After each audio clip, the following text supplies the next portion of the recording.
오늘은 2024년 마지막 주일입니다. 그 마지막이라는 그 단어는 우리에게 그 소중함을 일깨워주는 지혜를 주지요. 우리는 이제 2024년과 이별을 해야 합니다. 하지만 2025년이 우리에게 기다리고 있습니다. 보통 사람들은 마지막 순간에 이별의 순간, 이별하고 나서 나에게 소중한 것이 무엇인가를 생각할 때가 많은데, 그것처럼 2024년은 비록 이별해야 하지만 2025년은 더욱 소중하게 여기고 또 살아가기를 다짐하는 저와 여러분이 되기를 간절히 바랍니다. 오늘 말씀에도 보니까 자신의 매일을 소중하게 여겼던 그 사람이 한 사람 나옵니다. 우리가 계속해서 나누고 있었던 사도 바울입니다. 사도 바울은 그 2차 선교 여행 때 고린도에서 사역을 하는데, 이제까지와의 모습과는 좀 다른 모습으로 사역을 하고 있어요. 이제까지는 도망쳐야 됐고 야반도주를 해야 됐고 피해야 했지만, 고린도에서는 1년 6개월을 머물며 하나님의 말씀을 전하고 있습니다. 그 이유가 9절과 10절에 나옵니다. 우리 9절 10절 말씀 한번 같이 읽어보겠습니다. 밤에 주께서 환상 가운데 바울에게 말씀하시되 두려워하지 말며 침묵하지 말고 말하라. 내가 너와 함께 있음에 어떤 사람도 너를 대적하여 해롭게 할 자가 없을 것이니 이는 이 성 중에 내 백성이 많음이라 하시더라.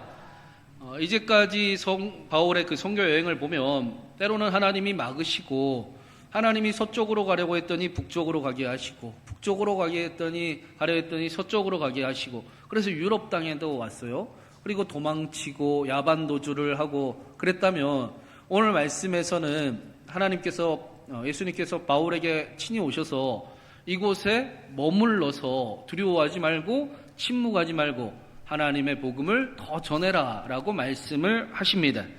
예수님께서 바울과 함께 하실 것이고, 예수님이 바울을 지키실 것이고, 예수님께서 이 성 중에 내 백성이 많음을 바울에게 보게 하실 것입니다. 그래서 바울은 다른 곳에서와는 사역과는 다르게 고린도에서는 1년 6개월을 버팁니다. 고린도에서의 사역을 바울이 나는 힘이 약하고 두렵고 떨렸노라 라고 고백을 했었습니다. 쉽지 않았습니다. 그러나 하나님이 말씀하시니 내가 이 자리에 서 있습니다 라고, 그렇게 하나님의 말씀을 가장 중요하게 여기며 삶을 선택하는 삶을 살았던 것입니다. 하나님께서 가라고 하시면 가고 멈추라고 하시면 멈추는 삶을 바울은 살았습니다.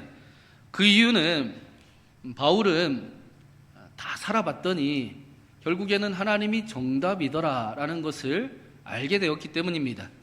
내 방법과 내 생각으로 이것저것 다 해봤는데 결국에는 하나님의 방법이 맞고 하나님의 뜻이 맞았고, 그게 가장 빠른 지름길이었음을 누구보다 뼈저리게 경험을 했기 때문입니다. 또 반대로는 자신은 가만히 놔두면 선을 행하려 하지만 악을 행하는 그 일들이 자신 안에 있음을 바울은 알았기 때문입니다. 그래서 바울은 행복한 삶, 소중한 하루를 살기 위해 나는 하나님의 말씀대로 살겠습니다 라고 다짐을 합니다. 하나님의 다스리심을 간절히 사모하며 나는 날마다 죽습니다. 나는 할 수 없지만 하나님은 하실 수 있는, 하나님이 나와 함께 하시는 삶을 내가 선택하겠습니다 라고 살아갔던 것입니다. 소중한 자신의 하루가 가장 복된 선택을 하고 가장 복된 길로 가기를 원했기 때문입니다. 그리고 성경은 그렇게 하나님의 말씀대로 살아가기를 원했던 바울을 통해 놀라운 역사가 나타나더라. 하나님의 다스림을 기뻐하는 사도 바울의 삶을 통해 세계의 역사가 변화되더라. 이 믿음을 우리가 따라가라. 이것이 우리가 따라가야 될 믿음이라 라고 가르치고 있습니다.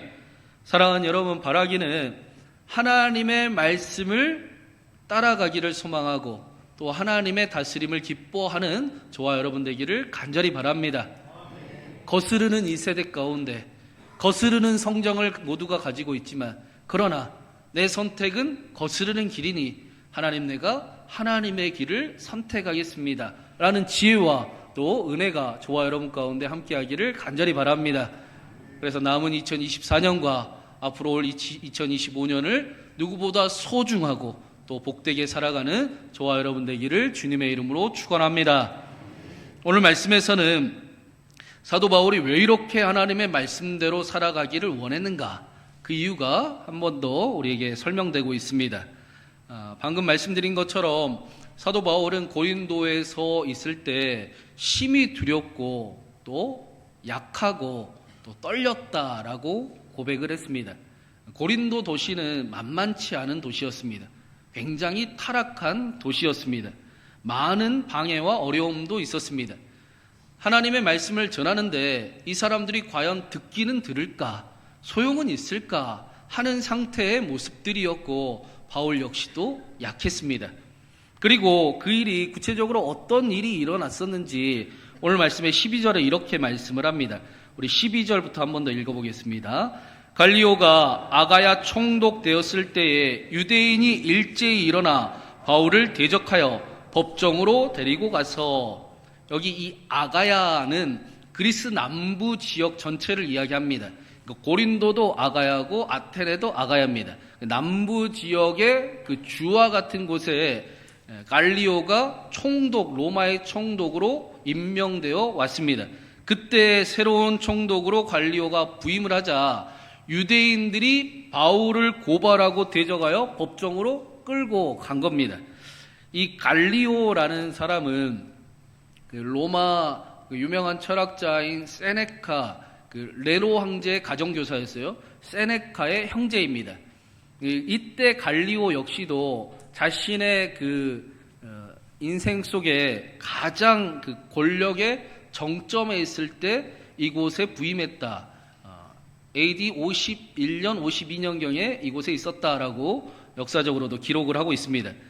그런 갈리오가 아가야 총독으로 부임했는데 유대인들이 바울을 고발한 겁니다.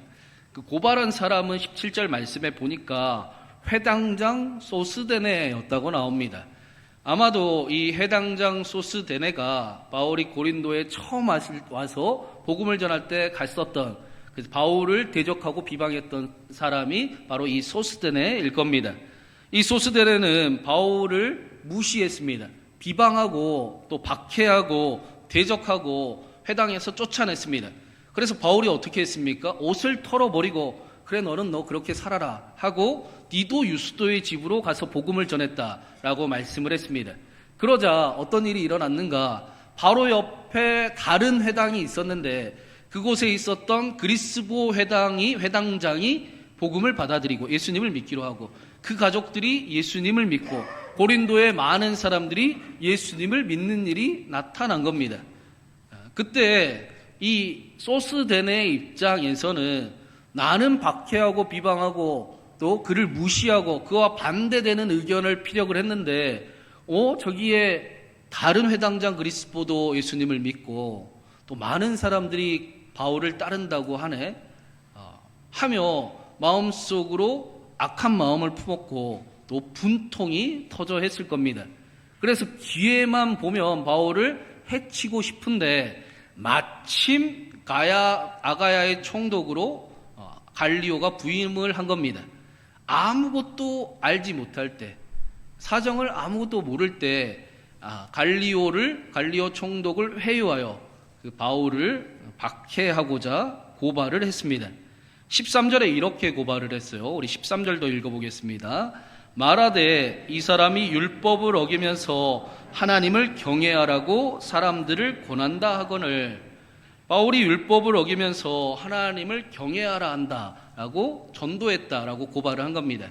이 율법이라는 단어가 유대인들에게는 율법으로 쓰이지만 이 단어는 원래 일반 법을 의미하는 단어입니다. 로마 법을 의미하는 단어입니다.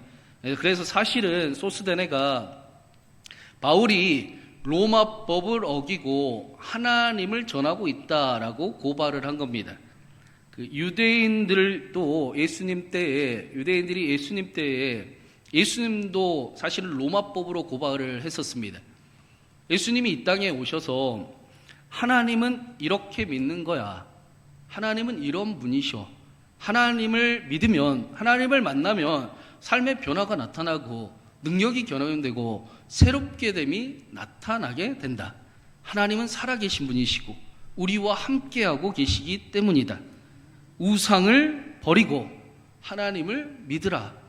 때가 참에 하나님의 나라가 너희 가까이 왔다라고 하나님에 대해 말씀을 전하셨는데, 유대인들은 그거를 정치적 이야기를 한다라고 만들었었습니다.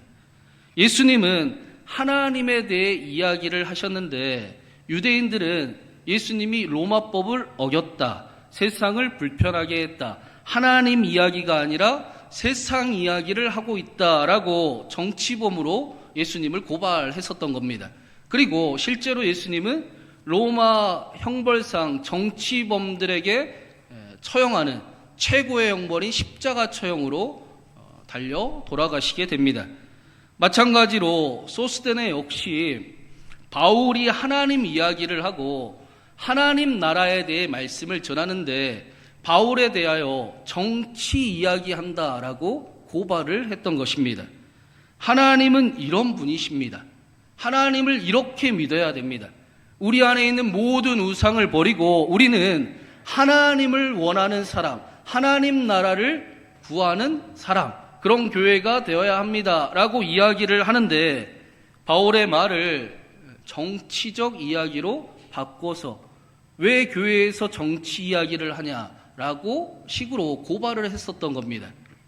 다시 말하면 바울에게 더 이상 하나님 이야기를 못하게 한 겁니다. 이게 고린도에서 바울이 약하고 두렵고 심히 떨리게 만든 이유였습니다. 바울은 분명히 복음을 전하고 있는데 하나님에 대해 이야기를 하는데 그것을 정치적 이야기로 왜곡을 하니 하나님의 나라를 더 이상 전할 수가 없습니다. 하나님의 이야기를 할 수가 없습니다.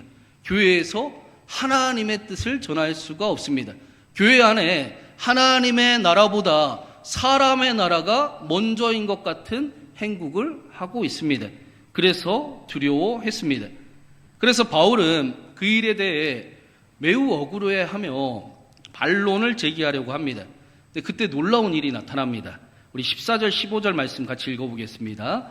바울이 입을 열고자 할 때에 갈리오가 유대인들에게 이르되 너희 유대인들아, 만일 이것이 무슨 부정한 일이나 불량한 행동이었으면 내가 너희 말을 들어주는 것이 옳거니와 만일 문제가 언어와 명칭과 너희 법에 관한 것이라면 너희가 스스로 처리하라. 나는 이러한 일에 재판장 되기를 원하지 아니하노라 하고, 바울이 입을 열고 하나님에 대한 말씀을 전하고자 했는데 그 바울의 입을 막고 갈리오가 이야기를 합니다. 갈리오는 바울의 변호를 듣지 않았습니다. 그렇다고 본디오 빌라도처럼 유대인의 눈치를 보며 이야기를 하지도 않습니다. 이 편과 저 편에 서서 사사로운 눈치를 보며 판단하는 불의한 정치인이 아니라 갈리오는 정의로운 정치인이었습니다. 특히 이 세네카가 형제라고 했는데 세네카는 당시에 큰 권력자였지요. 근데 그가 형제인 갈리오를 친절하다고 굉장히 칭찬을 하고 감사해야 합니다. 그의 삶에 대해 감사해야 합니다.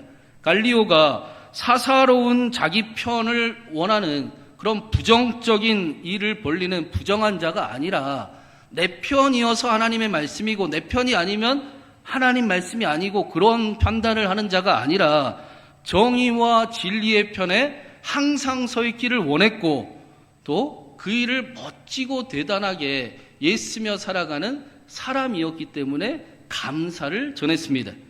오늘 말씀에서도 갈리오가 이렇게 이야기를 합니다.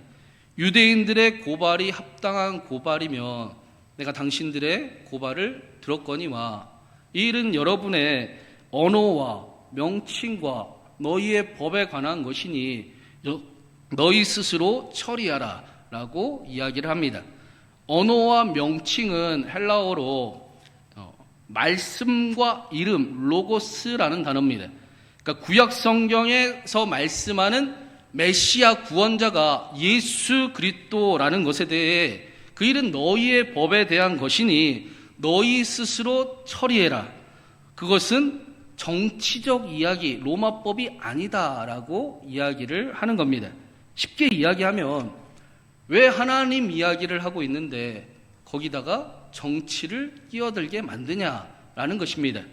하나님의 이야기를 하나님의 이야기로 들어야 한다라고 로마 총독의 입을 통해 하나님께서 고린도에서 선포하고 계십니다.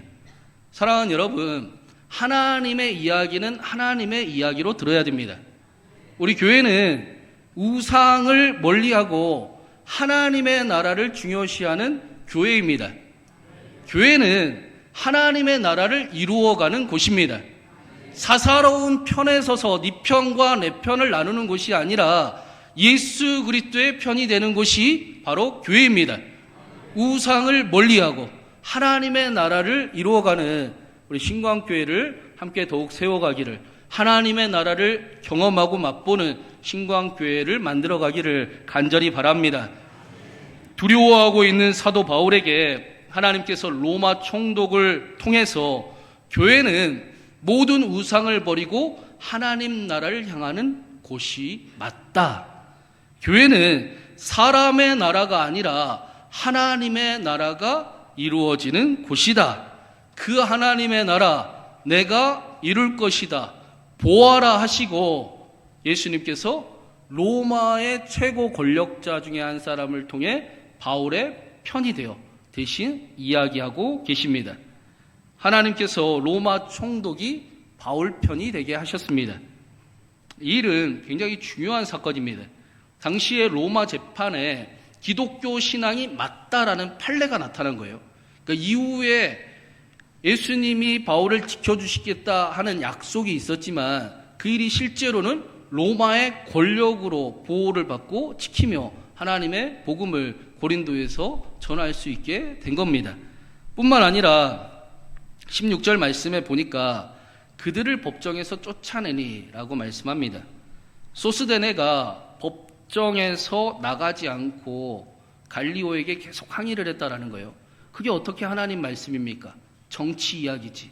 하나님의 말씀이 아닙니다라고 항의를 했다라는 겁니다. 그러자 갈리오가 경비병들을 시켜 소스데네를 법정 밖으로 내쫓았습니다. 그리고 17절에 놀라운 일이 나타납니다. 우리 17절 마지막으로 같이 읽겠습니다. 모든 사람이 회당장 소스데네를 잡아 법정 앞에서 때리되 갈리오가 이 일을 상관하지 아니하니라. 여기 이 모든 사람은 법정에 있던 고린도 모든 사람을 이야기하는 겁니다. 소스데네가 바울을 고발하고 바울을 망신주고 바울을 핍박하기 위해 데리고 오게 했던 사람들. 이 사람들은 법정에 들어설 때만 해도 바울의 편이었어요. 그런데 소스데네가 법정에서 나오자마자 그를 법정 앞에서 때리기 시작을 했습니다. 이 때리다라는 단어가 툭툭 쳤다라는 게 아니라 손이나 채찍이나 무기를 가지고 그를 때렸다. 그를 죽일 정도로 때렸다. 그럴 때 쓰는 단어입니다. 고린도 사람들이 소스데네가 틀렸고 바울이 옳았다라고 지금 판결을 하고 있는 겁니다. 이 상황을 바울의 입장에서 한번 생각을 해보면 바울은 힘없는 모습으로 법정에 끌려왔습니다. 그래서 매우 두렵고 떨렸습니다. 세상 권력 앞에 아무것도 할 수 있는 게 없을 것 같습니다. 그러나 바울은 이제까지처럼 자신의 힘과 자신의 생명과 자신의 모든 것을 동원해 예수 그리스도께서 하나님이심을, 하나님의 나라를 설파하는 일을 하려고 했습니다. 그러자 로마의 권력이 그 입을 막는 거예요. 아무 말도 못하게 합니다. 그런데 그냥 막은 게 아니었습니다. 하나님께서 로마의 권력을 사용해서 하나님의 말씀을, 바울이 하고자 하는 말씀을 대신 전하게 하십니다. 하나님께서 로마 권력으로 바울을 지켜주십니다. 뿐만 아니라 이제부터는 소스데네가 틀렸고 바울이 맞았습니다.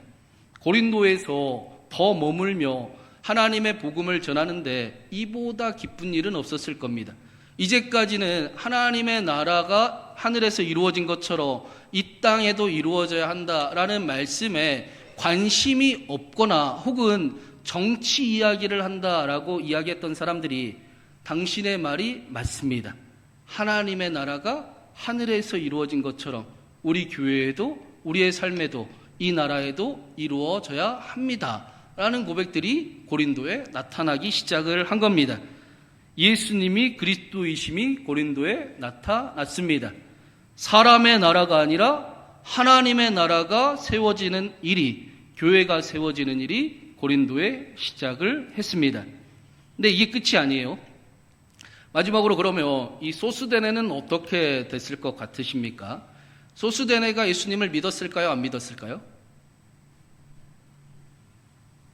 믿었으니까 제가 물어봤겠죠. 네. 바울이 그 3차 선교 여행 때 에베소서에서 고린도 교회에 편지를 씁니다. 고린도전서 1장 1절에 이렇게 써요.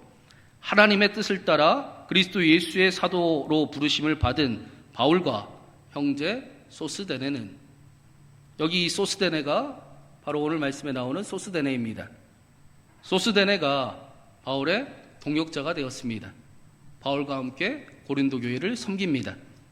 예수님께서 이 성중에 내 백성이 많음이라 라고 말씀하셨는데 그 안에는 소스데네도 들어 있었습니다.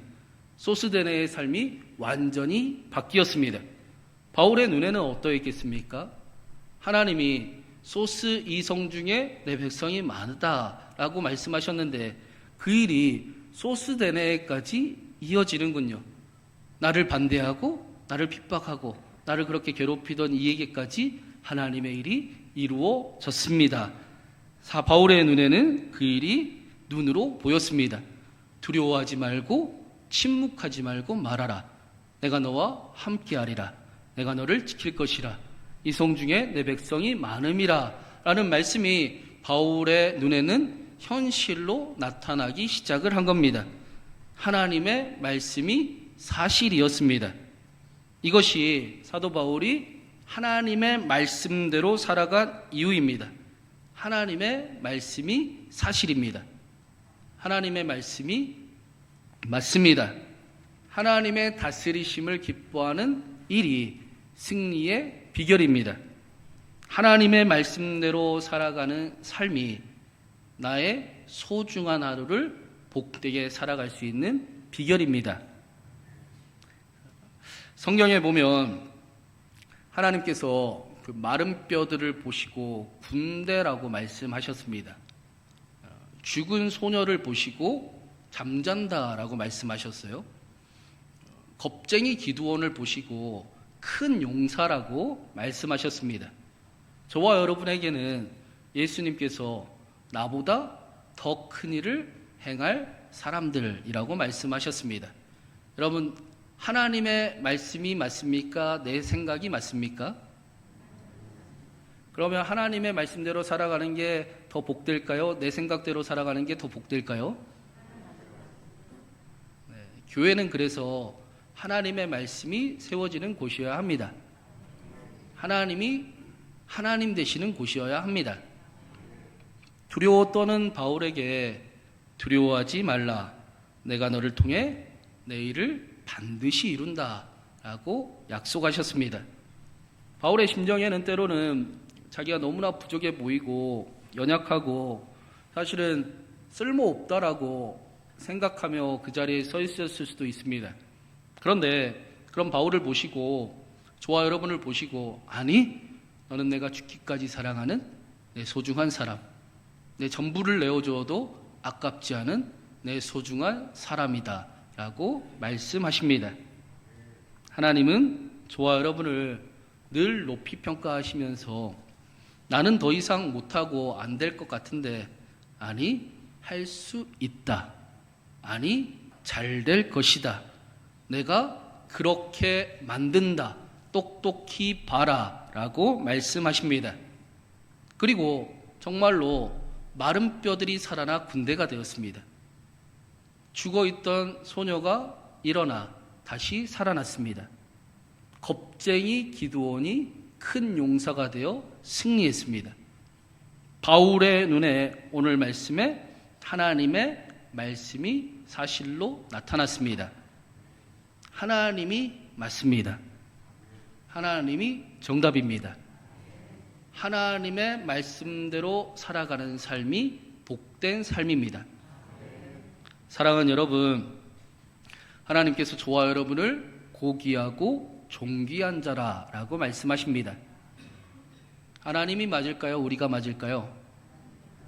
하나님은 저와 여러분을 고귀하고 존귀한 자라고 바라보십니다. 그리고 할 수 있다고 말씀하십니다.